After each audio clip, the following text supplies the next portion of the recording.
Zamjenik komandanta NATO štaba Sarajevo, brigadir Morten Hendriksen, posjetio je komandu za obuku i doktrinu oružanih snaga Bosne i Hercegovine u Travniku, gdje ga je dočekao komandant komande brigadir Slaven Blavicki. Na sastanku je bilo govora o načinu rada sa kandidatima za buduće oficire i podoficire, kao i drugim važnim temama vezanim za profesionalni razvoj vojnika. Brigadir Hendriksen sastao se i sa komandantom Centra za profesionalni razvoj, brigadirom Hazrudinom Hasagićem.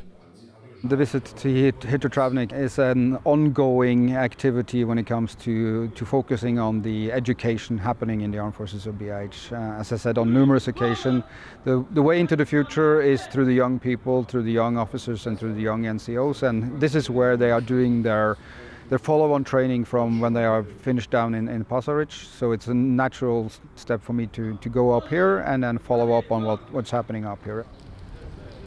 U Centru za profesionalni razvoj vojnika u Travniku obučavaju se oficiri i podoficiri oružanih snaga Bosne i Hercegovine, spremajući se za zadatke i izazove koji ih čekaju nakon što potpišu profesionalne ugovore.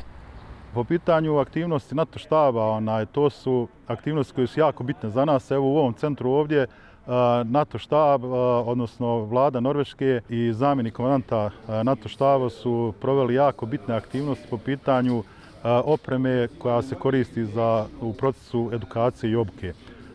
To je izuzetno bitna oprema koja će u svakom slučaju unaprijediti sam proces obuke i stvorit će bolje uslove za edukaciju kandidata koji dolaze ovdje u ovaj centar.